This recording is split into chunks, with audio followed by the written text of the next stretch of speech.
Olá, eu sou Luiz Spinelli e esse aqui é o segundo episódio da videoaula sobre capacete de segurança, que se constitui de 3 vídeos. Caso você não tenha assistido o primeiro episódio, eu aconselho que você use o link que eu disponibilizei aqui embaixo na descrição do vídeo para acessar esse primeiro episódio, assistir essa primeira parte da aula e depois retornar para cá para dar continuidade, porque vai ficar mais fácil entender algumas coisas que eu vou abordar neste episódio aqui. Nesse vídeo, eu vou apresentar a classificação dos capacetes, segundo as 2 versões de normas técnicas que nós temos da ABNT, a versão de 2003 e depois a versão que a substituiu, de 2015. Eu vou falar sobre os diferentes modelos de capacete e as possíveis aplicações nas rotinas de trabalho. E na terceira e última parte, aí eu começo a falar sobre recurso de capacetes, começando pela jugular. Tá? A data de publicação da terceira e última parte, bem como os principais tópicos que vão compor aí essa parte final, eu coloquei também aqui na descrição do vídeo, ok? Bom, espero que todo o tempo que você vai precisar despender para assistir as 3 partes acabe valendo a pena, em função da qualidade da informação e também a qualidade didática dos vídeos, tá? Boa aula!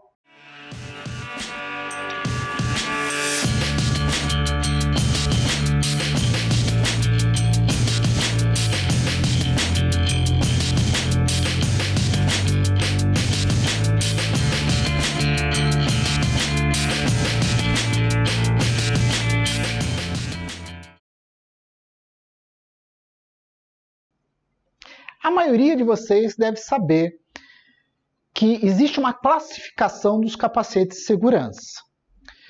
Essa classificação já existia na norma, na NBR 8221, versão 2003, e foi mantida na versão da norma de 2015. Ambas as versões mantêm 2 categorias de classificação, que é tipo e classe. O que varia entre elas é, na categoria tipo, os critérios para a classificação dos capacetes.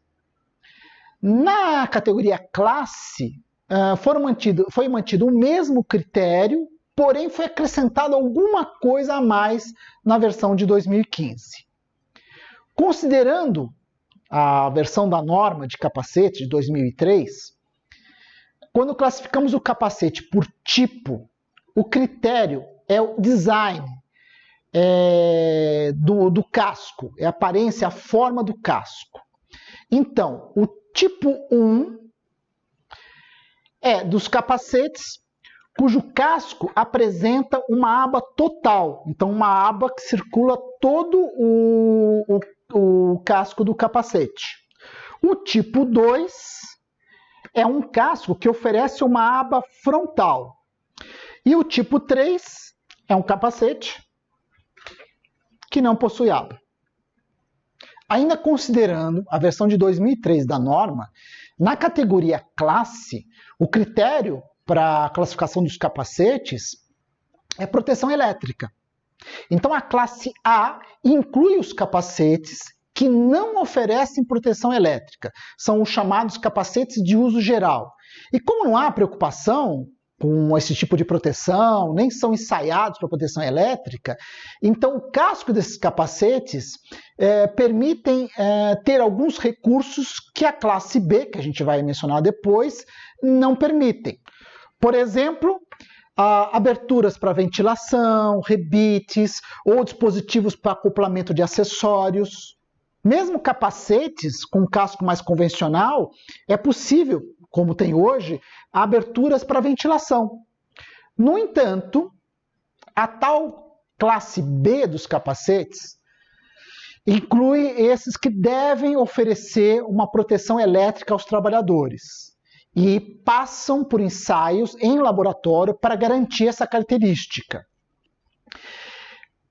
Pelo próprio tipo de ensaio em que eles são submetidos nos laboratórios acreditados pelo Inmetro, não é possível, por exemplo, para esses capacetes, que eles tenham aberturas, rebites ou qualquer coisa que perfure o casco.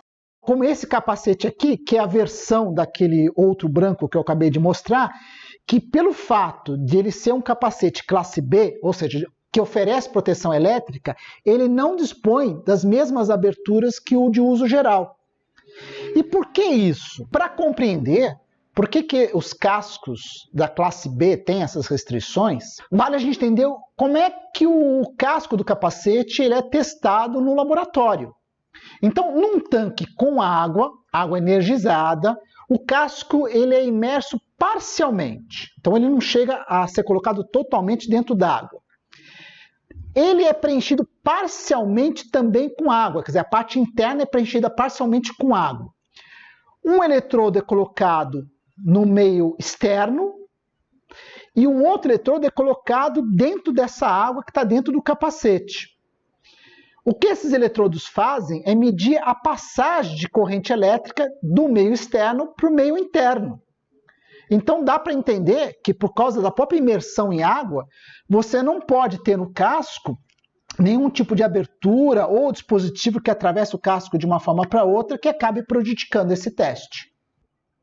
E considerando a versão mais recente, de 2015, como eu já havia dito, ela manteve como critério para essa categoria classe a proteção elétrica. Então, enquanto a versão de 2003 nos oferece lá duas classes, classe A para os capacetes de uso geral, que não oferecem proteção, e os de classe B, que são aqueles que podem ser usados em trabalhos com eletricidade e que em laboratório são ensaiados com até 20 mil volts, o que muda para a versão de 2015 é que são 3 classes. Então, quando o Inmetro vier adotar essa versão mais nova, a gente vai ter 3 classes de capacete. A primeira é para baixa tensão, que é a novidade. Então, os capacetes vão ser testados com até 2.200 volts. A segunda classe são para os capacetes de alta tensão, então até 20, que vão ser ensaiados com até 20 mil volts. E a terceira classe são dos capacetes de uso geral, que aí não oferecem proteção elétrica, não tem resistência de elétrica, ok? Mas ao estar preparando o conteúdo para esse vídeo, me ocorreu uma dúvida sobre essas categorias, sobre essa novidade da baixa tensão.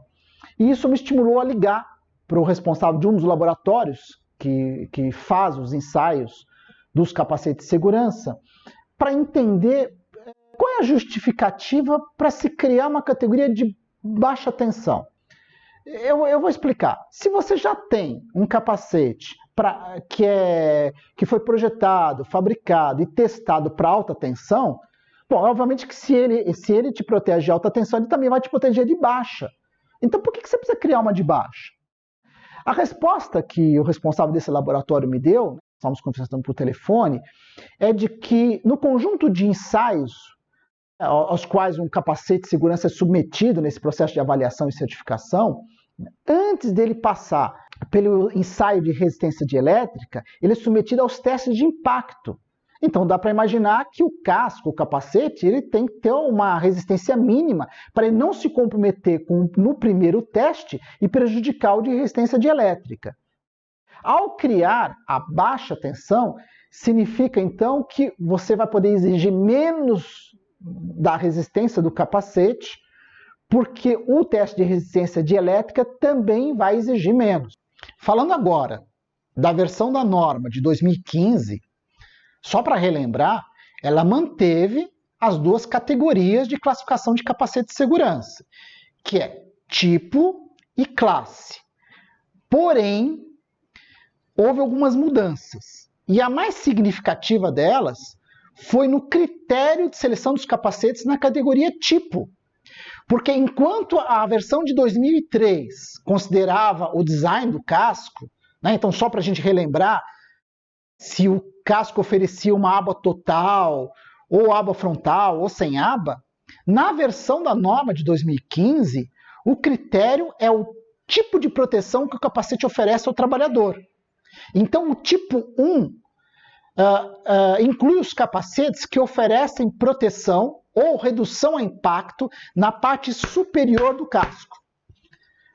O tipo 2, na versão de 2015, os capacetes que estão incluídos no tipo 2 são aqueles que oferecem proteção redução de impacto na parte superior do capacete e também nas laterais. Essa classificação, esse tipo 2, ele é importante, por exemplo, para os capacetes que vão ser usados em trabalhos em altura. Por quê? Porque imagina um trabalhador que tem uma queda livre, quer dizer, tem um giro de corpo e com grande chance de bater a cabeça, bater o capacete na estrutura enquanto está caindo. E numa situação como essa, você não sabe qual vai ser a posição de impacto, quer dizer, se vai ser na parte de cima, na frontal ou lateral.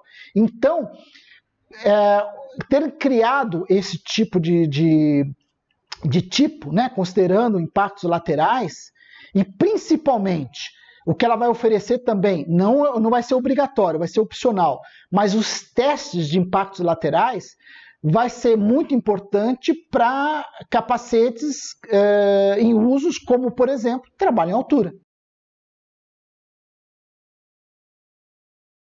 No tópico anterior, eu abordei a classificação dos capacetes e eu acho que deu para dar uma ideia rápida da diversidade, da variedade de modelos que a gente tem de capacetes.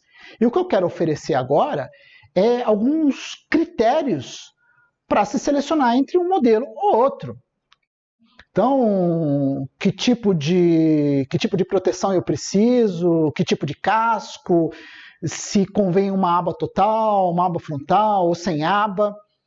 E acho que a gente pode começar por um modelo que é muito conhecido e tradicional em alguns tipos de atividade, que é esse modelo de aba total, né? Que é bastante conhecido, né? Porque é um modelo tradicional, usado há muito tempo, há muitos anos, e que a gente associa quase que de forma automática com as atividades com sistemas elétricos. E de fato é mesmo, né? É o pessoal que trabalha com sistemas elétricos são os usuários mais comuns desse modelo de capacete. E eu confesso que eu não tenho experiência com ele. Eu conheço, obviamente, porque estou há muito tempo no mercado, esse modelo é tradicional, é um capacete que existe aí há muitos anos, então eu conheço, mas eu nunca tive a necessidade de usá-lo numa situação real de trabalho. Então eu tive que pesquisar, eu tive que entrevistar algumas pessoas que têm mais experiência com ele, sobre os argumentos, os motivos para se optar por um capacete com essa aba total. Foram dois os argumentos apresentados. Um, pelo fato de que é muito comum nas atividades que envolvem eletricidade, né, sistemas elétricos, o trabalhador está exposto ao ar livre, ou seja, exposto aos raios do sol, e de que um capacete com uma aba como essa, né, que circunda aí todo o casco, dá alguma proteção contra o sol. É verdade que é uma proteção limitada, mas não deixa de ser uma conveniência. Porém, o argumento mais importante trata de proteção. Então, se considera a possibilidade do trabalhador estar próximo a cabos. E ao aproximar a cabeça de um cabo, ou da eventualidade de um cabo elétrico, né, cair sobre a cabeça, esse tipo de aba estaria desviando o cabo e impedindo que ele tivesse um contato direto com a pele. Tem alguns que questionam um pouco a relevância desse tipo de proteção, mas enfim, é um argumento importante para se optar por um capacete com esse tipo de aba. Algo que conta contra esse modelo é de que ele não permite o uso de acessórios, como, por exemplo, proteção facial ou proteção auditiva. E ele não oferece essa possibilidade. E durante as minhas entrevistas, a minha fase de pesquisa, um dos fornecedores desse modelo de capacete, né, de aba total, deu a dica de que um concorrente dele, em algum momento, importou aqui para o Brasil um modelo de capacete de aba total que oferecia a possibilidade de você usá-lo com acessórios. E aí, com essa dica, eu fui atrás desse outro fornecedor para saber se de fato eles têm, se eles costumam importar ou se eventualmente eles importam. Então eu queria saber se eles têm de fato esse modelo aqui no Brasil ou fora. Mas a resposta foi frustrante. Eu recebi por e-mail uma resposta curta e grossa dizendo que no Brasil eles não têm esse modelo. Ponto. E tem a opção dos modelos de capacetes que oferecem a aba frontal, que algumas empresas e alguns trabalhadores dão muito valor. porque entende que essa aba é um recurso adicional para te proteger de sol, chuva, ou mesmo da eventualidade da queda de objetos que possa vir bater aqui na parte frontal do capacete. É uma proteção pequena, relativa, mas não deixa de ser algo que possa ser valorizado por empresas ou trabalhadores. E se esse recurso é importante para quem está especificando, né, o modelo de capacete a ser adquirido, usado, vale lembrar que no mercado você pode escolher então diferentes modelos de capacetes e com abas maiores ou menores. Mas, apesar da importância desse recurso, a gente tem que lembrar que existem situações de trabalho em que a aba pode ser um inconveniente. Por exemplo, trabalhos em que existam diferenças de nível. Então, tem um trabalhador embaixo que precisa se comunicar ou manter a comunicação visual com quem está acima. Bom, por causa da aba, ele vai ter que manter durante muito tempo um esforço maior em manter aqui o pescoço dobrado para compensar essa aba e poder manter a comunicação visual e verbal com quem está acima dele. Ou quem vai trabalhar em altura, vai escalar uma estrutura, subir uma estrutura, e que precisa estar enxergando o que está acima. E vai passar pela mesma situação. Para compensar a aba e poder enxergar o que está acima, tem que fazer um esforço extra aqui em dobrar o pescoço para poder enxergar o que está acima dele. Em ambientes confinados, por exemplo, em lugares que você tenha tetos baixos, ou mesmo estruturas como bandejas de cabos, que podem estar baixos, então que pode obrigar o trabalhador a se locomover nesses ambientes agachado, corpo dobrado, ou seja, com a cabeça, né, o capacete muito próximo das estruturas, a aba também pode ser um inconveniente. Por quê? Porque olha só, tudo que tiver aqui muito próximo da cabeça está fora do meu campo de visão. Então, por exemplo, aqui eu não estou enxergando a minha mão. E aí, assim, a minha mão só aparece no meu campo de visão agora. Então, qualquer objeto que esteja mais perto disso, eu não estou enxergando. Consequentemente, leva a gente a bater mais vezes o capacete enquanto a gente está nesse tipo de ambiente. Bom, sair batendo a cabeça no lugar de teto baixo é um grande problema? Bom, se você está com um capacete, você não vai machucar a cabeça, então não é um grande problema. Mas é chato. E aí, para algumas situações, a gente vai ter os capacetes sem aba. Que, como eu acabei de listar, situações como, por exemplo, trabalho em altura ou trabalhos em diferença de nível, você não vai ter a aba para atrapalhar o seu campo de visão, o que está acima de você. E eles ficaram mesmo. Esse tipo de modelo se caracterizou como o modelo típico para trabalho em altura. Também, como eu já falei, bastante conveniente para espaços confinados. Não só pelo fato de não ter aba, mas é porque é muito comum, nesse tipo de capacete, você ter recursos para acoplar acessórios, como, por exemplo, a lanterna de cabeça. A maioria desses modelos de capacetes, ou eles já vêm com os recursos já acoplado ao casco para facilitar que você fixe a lanterna de cabeça, ou então como esse daqui, que como ele é classificado e ele é certificado para trabalhos com eletricidade, lembra que eu falei? Não pode ter furos, rebites ou coisa assim. Então a solução que eles deram foi uma peça externa que é encaixada aqui juntamente com a jugular. A jugular, ou sistema de jugular, é essa parte do capacete que existe para mantê-lo na minha cabeça, mesmo na eventualidade de uma queda ou de ser atingido por algum objeto que venha cair sobre ela. Apesar de ser uma parte importantíssima do capacete, ainda é muito negligenciado. Quer dizer, tem empresas ou profissionais, trabalhadores, que resistem a usar isso. Os motivos dessa resistência são, às vezes, por custo, por não entender a necessidade de usar ou por desconforto. Sobre a questão de economia, se considerarmos os modelos mais básicos de capacete, com um jugular simples, como essa, de 2 pontos, ou seja, ela é presa de um lado ou outro do capacete. O que se pode economizar por abrir mão desse recurso é muito pouco. Mas tá, eu até entendo. Para quem tem a certeza de que não vai usar, por que vai gastar esse um pouquinho a mais? Certo? Aí nós entramos numa outra questão, que é achar que não precisa. É fato que para quem sabe que vai trabalhar lá no térreo de uma obra, quem vai trabalhar no piso de uma planta industrial, né, e que está usando o capacete só para se proteger de algum objeto que venha cair sobre a cabeça, vai se perguntar assim, para que eu preciso de uma jugular? Né? Mas vamos pensar. Imagine cair de uma escada, né, rolar por uma escada. Pode ter certeza que no primeiro momento da queda, o capacete já foi lançado para muito longe. Você vai terminar essa queda na escada sem nenhuma proteção na cabeça.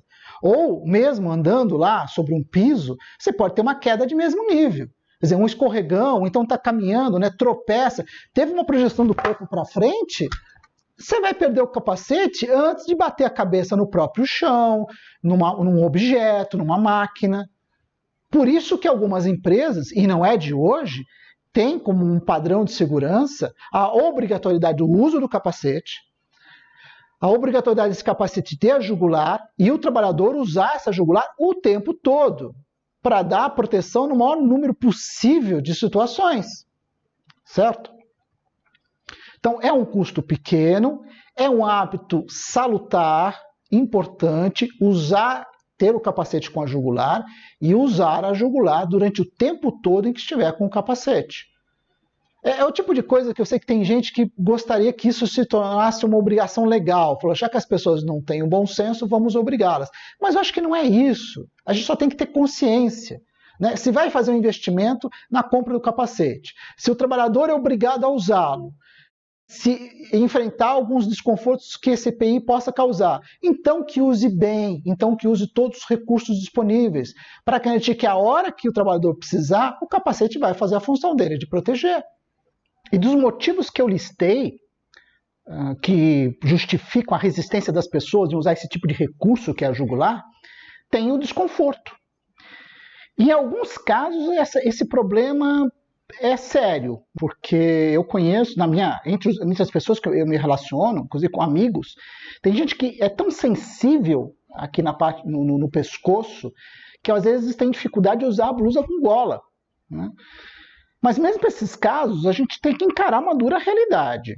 Que é assim, alguém que vai trabalhar num ambiente industrial, e pode ser construção civil, uma indústria química, uma metalúrgica, ou seja, qualquer tipo de indústria, vai ter que aprender a se adaptar aos desconfortos no uso do EPI, porque não tem opção de não usar. Mas para os casos mais graves, assim, para quem sofre muito por causa de coisas encostando aqui no pescoço, existe uma alternativa, que é esse sistema de jugular que dá a opção de apoiá-la aqui no queixo, ao invés de apoiar no pescoço. E são poucos os modelos de capacete que tem uma jugular que oferece esse tipo de recurso, né, que te permite encaixá-lo aqui apoiá-lo aqui no queixo ao invés de apoiar no pescoço. E há alguns anos atrás, durante um curso, teve um dos alunos que quis saber qual era a diferença ou quais eram os argumentos para se optar por um tipo de jugular ou por outro. Né? Queria saber exatamente isso, qual era a vantagem ou as vantagens de você ter uma jugular apoiada no queixo. Eu não soube responder. Tudo que eu pude dizer é que a grande maioria dos capacetes, seja para uso esportivo, uso industrial, resgate, combate a incêndio, a grande maioria dos capacetes usa esse sistema jugular que se apoia aqui no pescoço, não esse de queixo. É mais comum você ver esse tipo de apoio nos capacetes táticos de uso militar.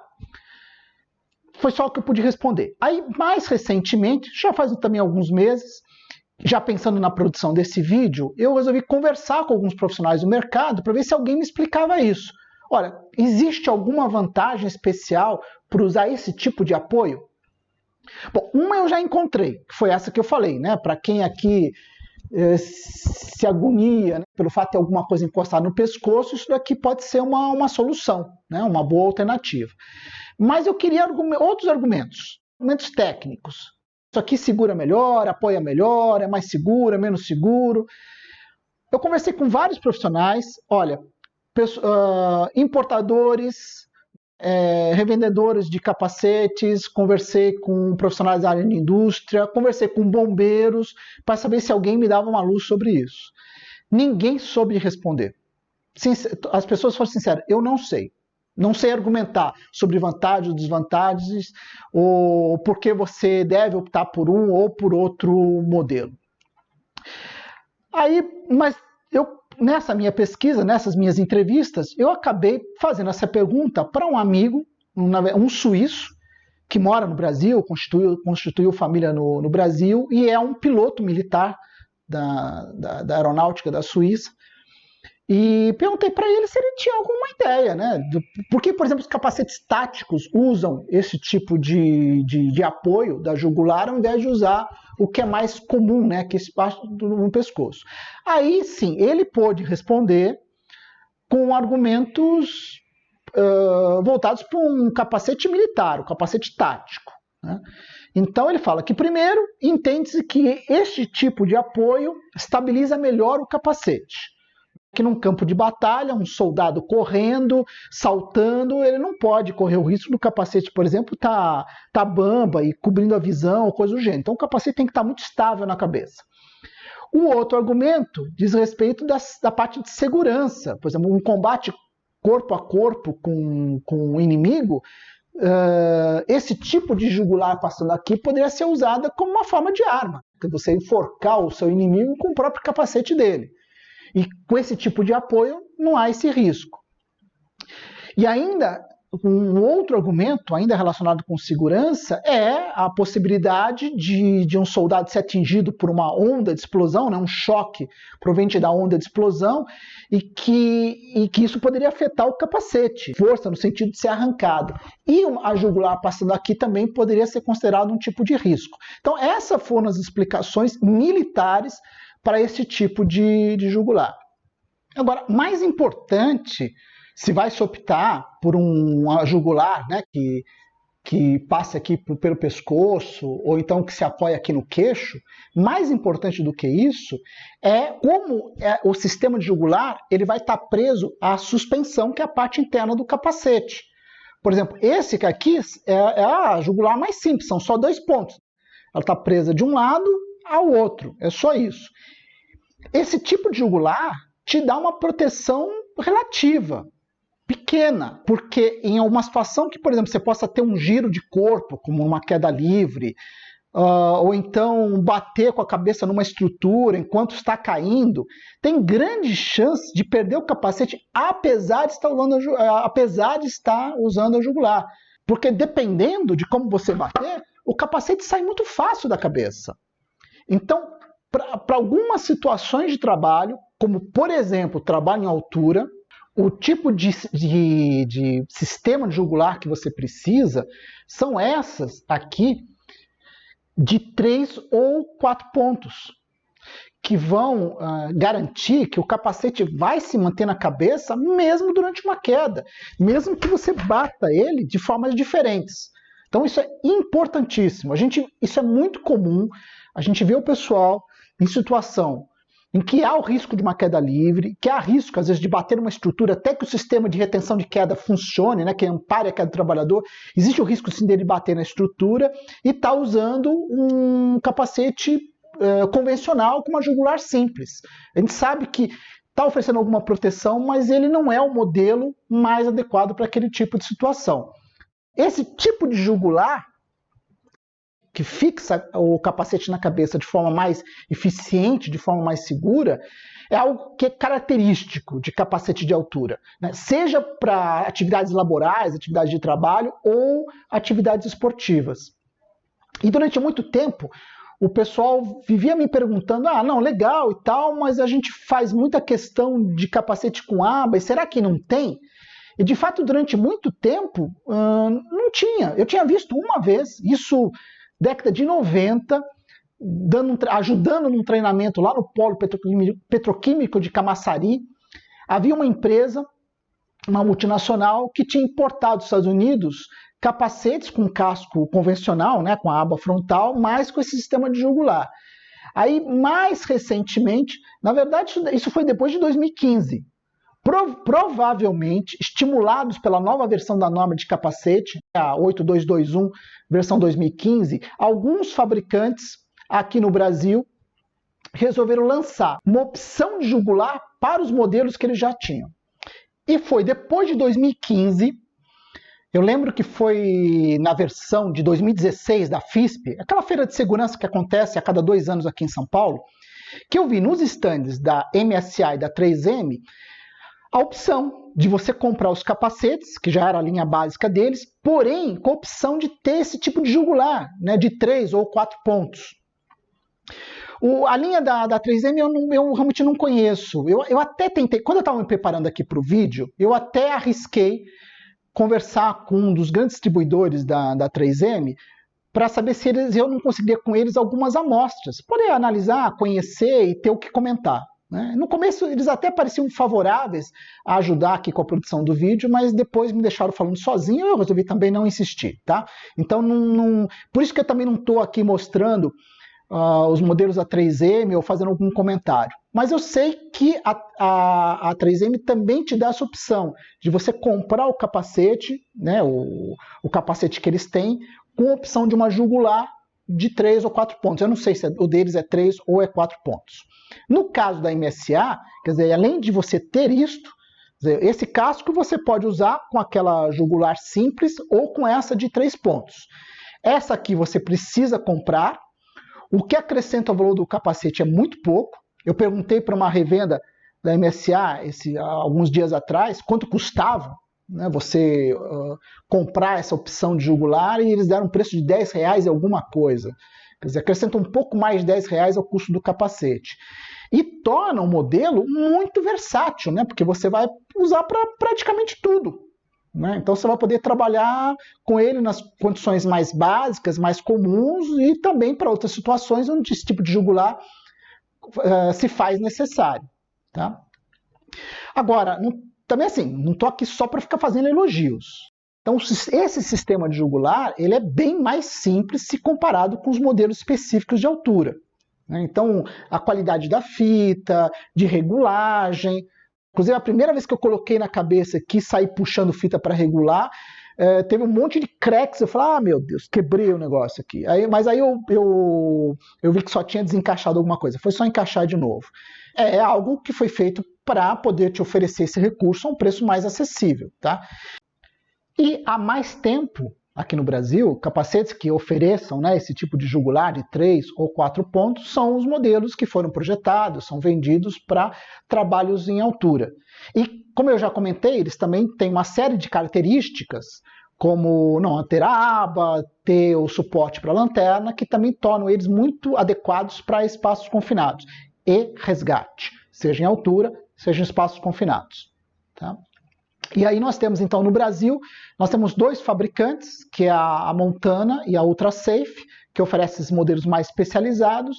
E agora, aqui no Brasil, nós temos a 3M e a MSA, que nos dão a opção de ter um capacete com casco mais convencional, com aba, porém com a jugular também de 3 ou 4 pontos. E no caso da MSA, esse conjunto de jugular ainda vem como opção para o usuário, de ele poder usar a jugular apoiada no pescoço ou, se preferir, usar aqui apoiada no queixo.